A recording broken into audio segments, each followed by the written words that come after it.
I have released a Lightroom and Photoshop printing workflow video, including a separate video on how to install third-party paper profiles for both Mac and PC.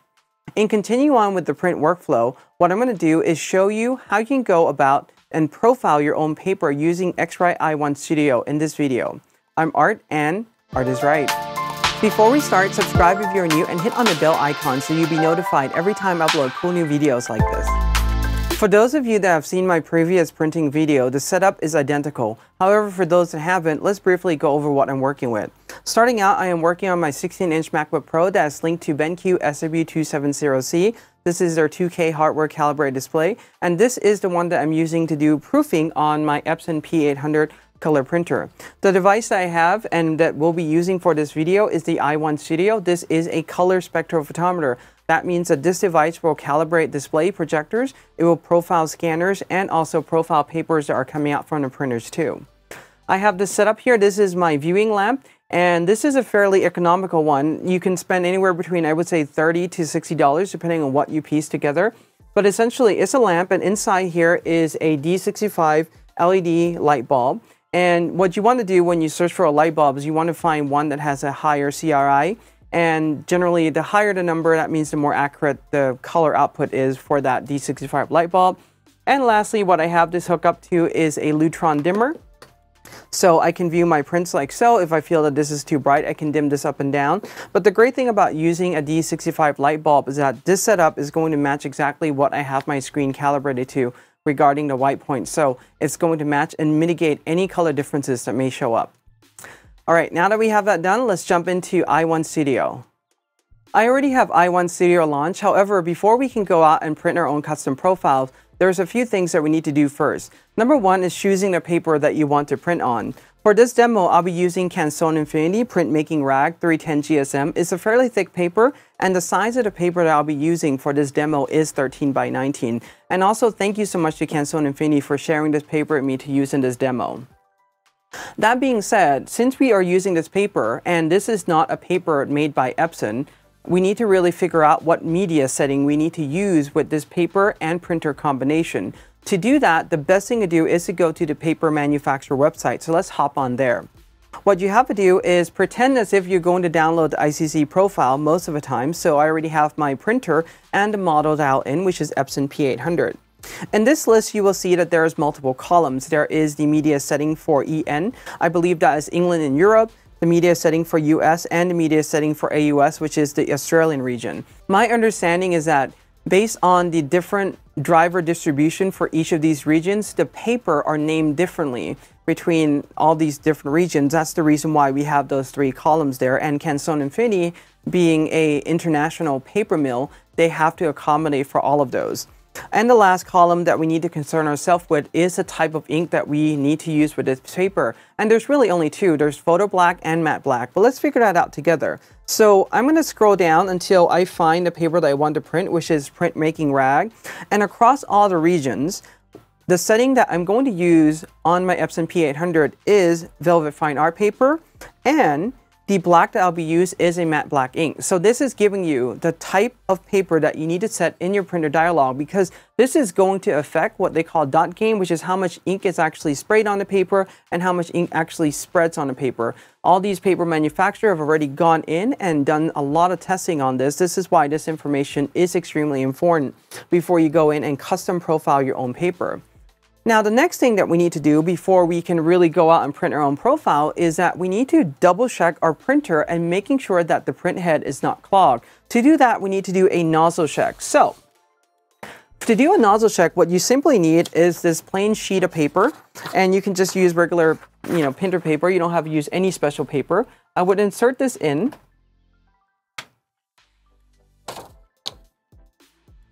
The back like so. Let's open the front up. The printer is now asking to confirm the paper. Yes, letter plain paper. And then what I would do is use the Epson printer utility. And if you use a Canon printer, this will be a little different, but the process is going to be very similar to this.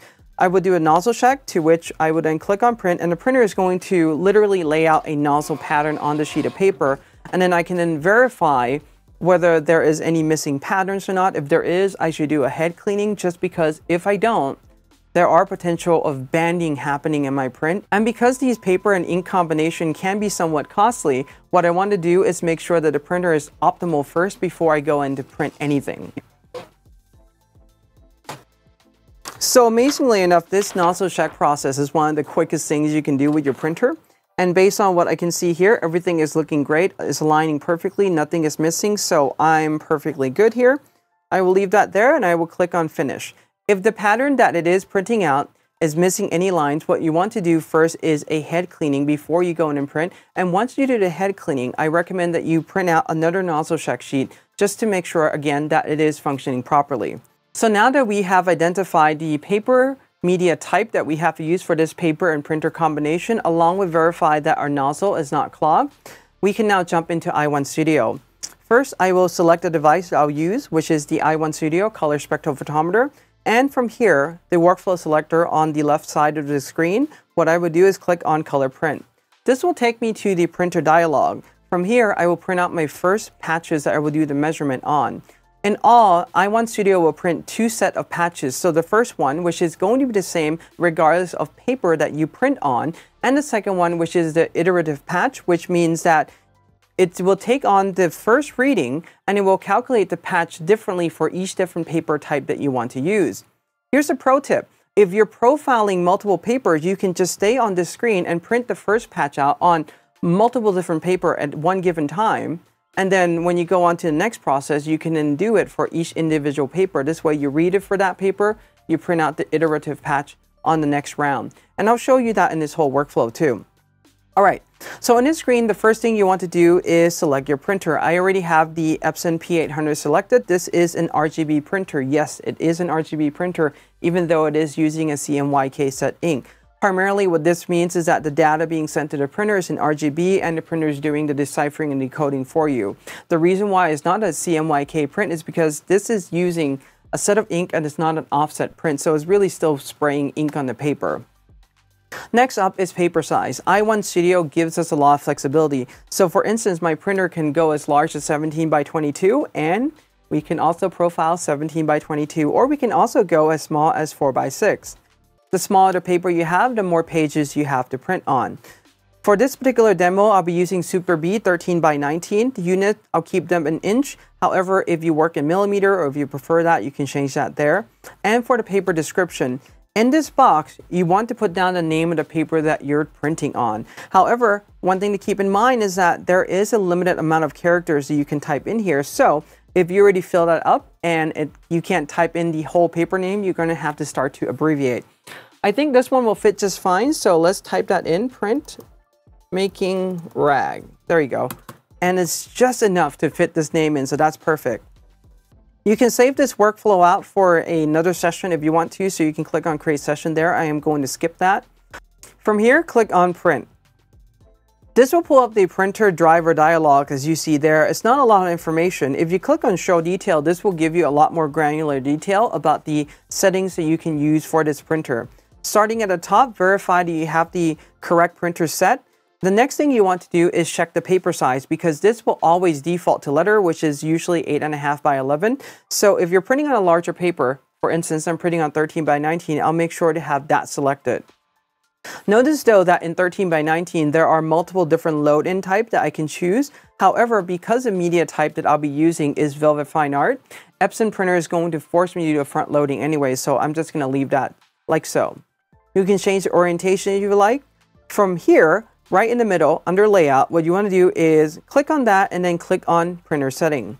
In printer setting, this is where we would control the way how the paper is being fed and also double check on a few settings too. Starting out, paper source, I have to use front fine art, because if I don't, fine art paper, Velvet Fine Art won't show up at all. It will be grayed out and I can't select it. So now that I've done that, the ink automatically identifies matte black ink, so that's perfect. And the next two things you want to double check and make certain that it is grayed out is the print mode and color mode. Both of those should be grayed out, and specifically the color mode, because you don't want the printer throwing colors off by making its own adjustments. So essentially what we're doing is that we're printing this information just the way how the printer is capable of printing it. This is how we are going to profile and adjust the output based on what it can output without any adjustment from the printer software. Output resolution, I will choose super fine. High speed is fine. This means that it will print both back and forth. It will lay the ink down in both directions. And fine detail, I'll have that checked. From here, you can then click on print. Now you may have noticed that I haven't clicked on print yet. And that is because in the current version of i1 Studio, when you're trying to print these patches on a paper larger than 8.5 by 11, even though the program is previewing in the background there that the color patch is going to print on the top of the page, when you go and click on print, and I'll show you what that's going to look like. And what we'll do is pull up the printer queue dialog and preview. So we see there, it's going to put the patches right in the middle of the page. And that's not what we want. And the printer is now telling me that we don't have any paper, so I'm going to cancel the printing. But essentially, it's going to put those patches right in the middle of the page, and that's not what we desire.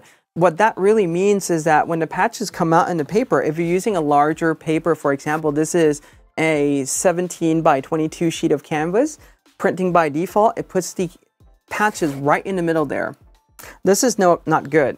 What you really want is to have the patches print properly in a direction that looks very similar to this, so that when we want to print the other patches, what we can do is simply insert it into the printer this way so that we can print on this other side here and then save paper that way. Especially in a larger sheet where it's not really using the entire canvas of the paper, this is something that we have to do. Another thing too, and I'm using a demo here on the 11 by 17 sheet of paper, is that you want to double check the orientation of these patches that are coming out as well. So for instance, this one here is the proper orientation, because if I fold this in half, just like so, the other side is fully empty and I can print on technically the other half when I'm printing the profile out again. If you set this to the incorrect orientation, like what I have on this sheet, if I fold this, you will see that it's now overlapping onto the other side of the paper, and that's not good because that means you can't print on the second part of this paper. So let's talk about how we get around this little bug in i1 Studio. All right, so to do that, we are going to visit the print dialog again, and we're going to make some changes to the setting. So the default setting paper that we have, 13 by 19, that's no longer going to be the one that I am going to use. What I'm going to do is come down here and click on Manage Custom Size. This is where we have to outsmart the printer a little bit. So for instance, I already have one created where it's 13-inch width. So this will match the width of the paper that I'm trying to print on, which is this one right here. And the height is 8.5. So the height will limit itself to 8.5. So if I choose this paper now, and you can leave the margin at 0.25, the default margin is fine. So if I go in and I choose this custom size paper and I go in on print, watch what's going to happen. It's going to preview that the printing is going to come out this way. Essentially, when I insert the paper in, this is the way how it's going to print, just like that. So this is matching exactly what I'm seeing on my computer screen, and this is the way how we can go in and save a lot of paper. As you noticed here, this is already have some misprinted. So if you peek in your printer and if your paper or your printer is printing that way, you may want to stop it. Or one of the easiest things you can do too is just use a full sheet of paper. Personally, these papers, they don't come cheap. This is the reason why I want to print at least 2 patch set on the larger sheet of paper, therefore saving the paper itself. All right, I'm going to cancel the printing again. We'll cancel the printing, yes. And the reason why I'm canceling the printing is because I already have this printed out. And again, as I mentioned the pro tip earlier, this is the same for any single paper that you want to print on. So we're going to skip the first printing part and then go into profiling. So here's the thing. If you come back into this i1 Studio dialog later on and you just want to come in and profile the paper based on the printing that you already have, well, it's super easy. What you can simply do is just skip the printing part and then go on to the next one and then click on the measurement. It's now saying that please connect the measurement device to the computer. It is. Let's see why it's not recognizing it. So we'll pull it out of its case. Oh, and it's not plugged in all the way. So that's the reason why. There we go. So it should pulsate a little bit. If it does, there we go. The program is going to tell us that we need to first do the white balance or calibrate this device first. Inside here, there is a custom white point for the device. So we have to point it down there. And you can either click on the program. There is somewhere that you can click on calibrate. I think it's towards the bottom. There we go. Or what you can simply do is just press on the button on the calibrator or on the device, and it will calibrate devices. So take a moment and then we'll continue. All right, from here it's telling us that we need to move this to the measurement precision. Again, I left the case there on the side. We're no longer going to be using this. This is really using for display calibration. And what we want to do is measure the patches. As you can see there, this is the way how the patches are arranged right now. So what I will do is I will measure this direction. And again, this is going to be a little different than if you would print it the proper way, but you just have to look at the direction on the screen. It will give you a pretty good idea of what to do. So essentially what I'm going to do here is line this up so that it's on the white of the paper before the patches itself, like so. And this is going to, each of these rows are going to cover the width of the device, so you're good there. And when you're doing the measurement, what you want to do is click and hold the device, hold the button down, and then just simply drag it across, just like so. To the other side, white is already showing on the software saying that the measurement was successful. I'll do this repeatedly for all the different rows. By the way, if I go too fast, like so, it still works. Wow, amazing. So if you go too fast, it will tell you that there's an error that for you to start over. And if you go too slow, generally that's okay. If it's missing something, for example, I stop a little bit earlier before the paper white, it's giving me a red readout there saying that it was not complete. Or for instance, if I start on one of the patches and never finish, it will also give me the red readout still saying that there's an error. So let's start on the white and pull it past to the white there. We'll continue on a few more rows.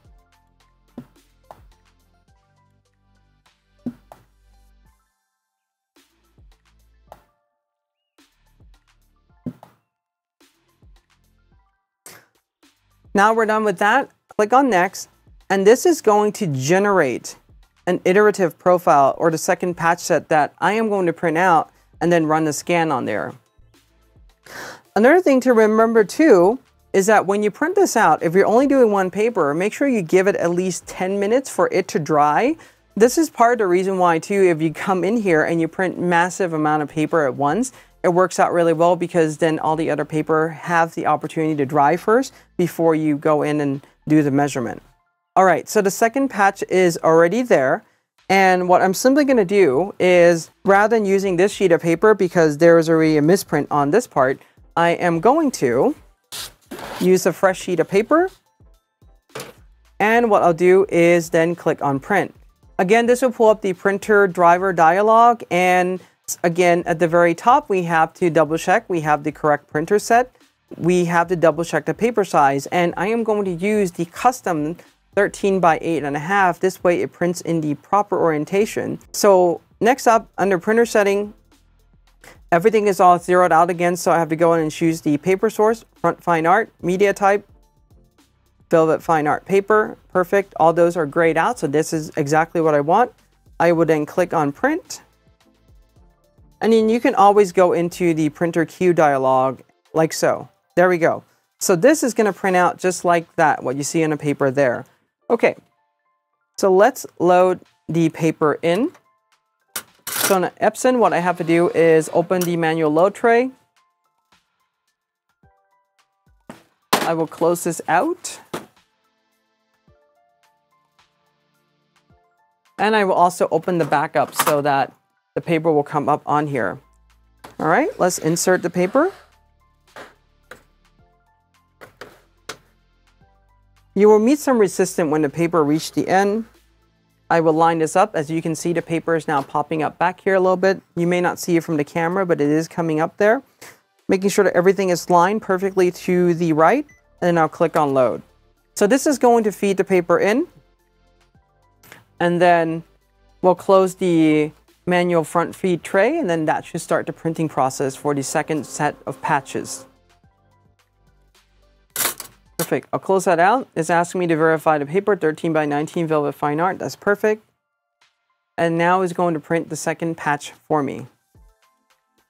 So another thing to remember on, at least on a Mac anyway, if the printer queue dialog that you see there is saying that the paper source is different, once you load the paper in, it's not automatically going to print. What you have to do is come click on pause and then retry, and then now it will then send the information to the printer. We'll come back when this printing is done. Okay, so now I have the second patch set printed.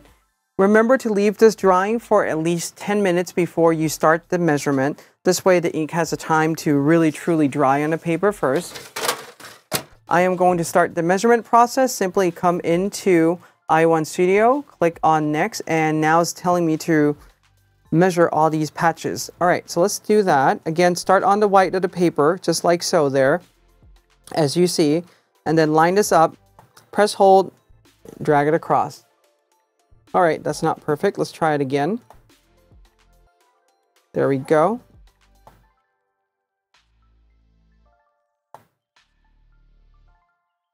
So this goes without saying, you want to do this on a fairly flat surface.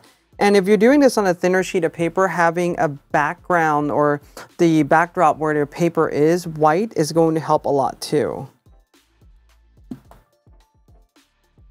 This is not an issue for this specific paper because it is a thicker paper. It's 310 GSM.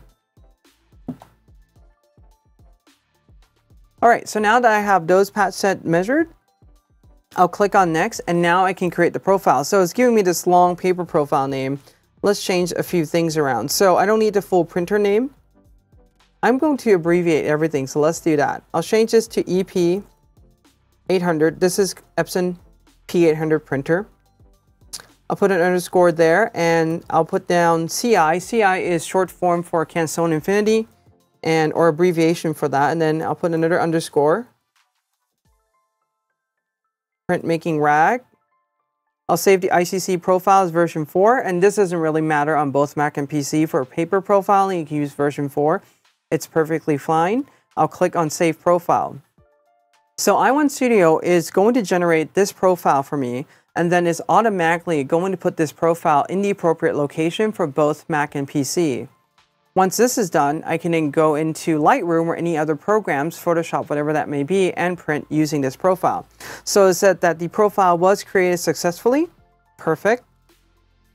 Let's jump into Lightroom and make a print. All right. So because I have Lightroom already launched, one of the things that I want to do is that, well, let me show you what's going to happen. If you go into Print, and if you go into the bottom under the Print Job dialog, the bottom right panel here, if you click on Manage by Printer, this is the setting that we can use. So for instance, I can go here and then click on Other to choose the profile. And let's see in that list whether our profile shows up or not. So in the list right now, the profile is not there, the EP800 that I've just created. I have another profile, which is also printmaking, but that's from another device, and that's not the profile we want to use. So simply enough, what you have to do here, click on Cancel and just quit Lightroom, and then relaunch Lightroom up again.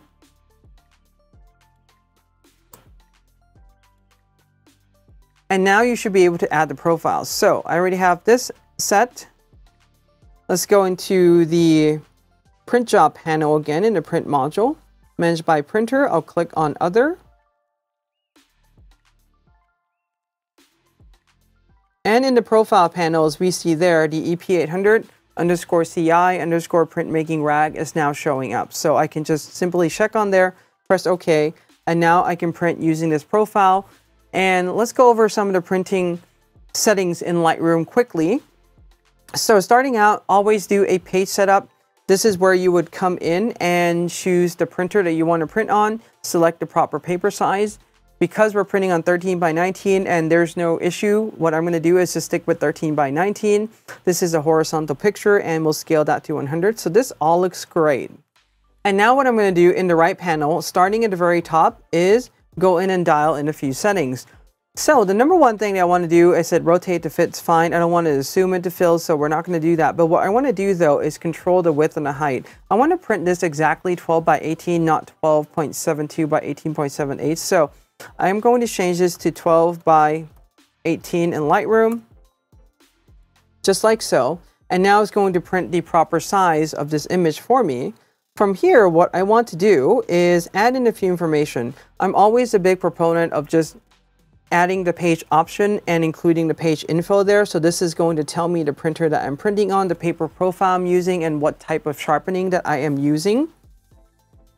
And then from here, because I already have the paper and everything selected, this should be fairly straightforward. Starting out with print sharpening, low, that's perfectly fine. Media type, I'm printing on matte paper, I'll choose matte.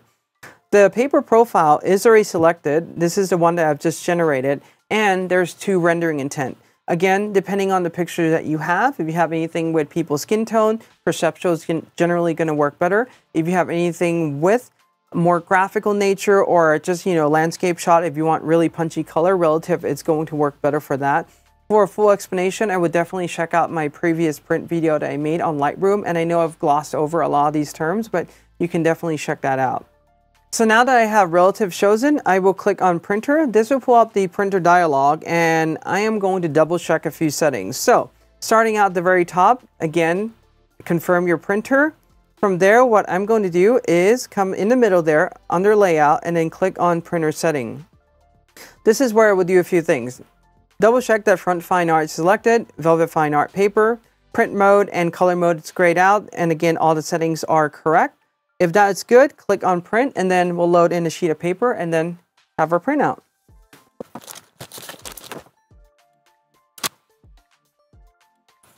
All right, so now that our print is done, I will bring this out, lay it down here on the table. Let's close this up.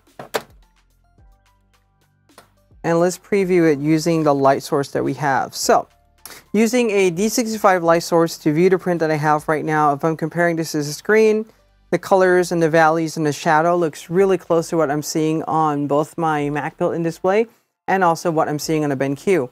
One thing that you can do in Lightroom that I find really convenient, and you can also do this in Photoshop too, but more so in Lightroom, is you can go into Develop module, apply soft proofing to this image,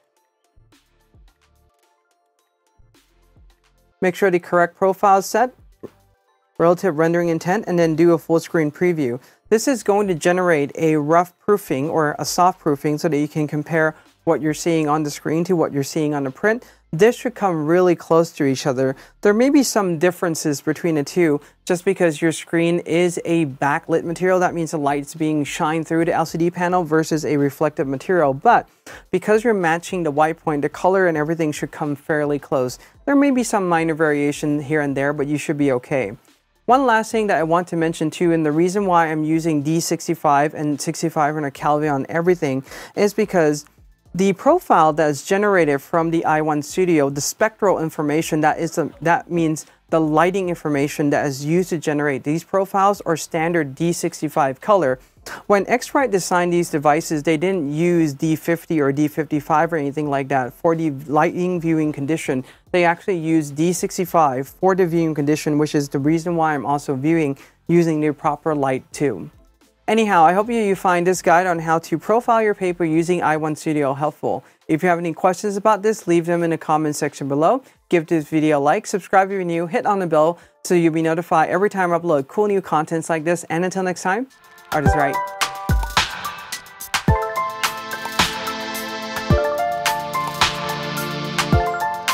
So apparently it's changing to matte black. I haven't even changed it to photo black. Or I think I was trying to do that a moment ago, but I didn't really change it. I don't know what's happening. Okay. Bizarre. Now, great. So now it's wasting about 20% of my ink. Or maybe 10 or something. But essentially it's just using a lot of ink to change the matte black over. Great.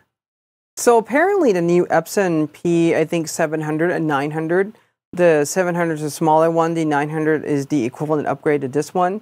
Now has a nozzle for both matte black and photo black on the same thing, so you no longer have to switch this way, which saves ink in the long run. But just the process of waiting, it's to me annoying. I mean, especially one where I haven't really changed because I've been printing matte this entire time, outside of the video anyway, to do a lot of testing. Don't know how it actually got into photo black. Oh well.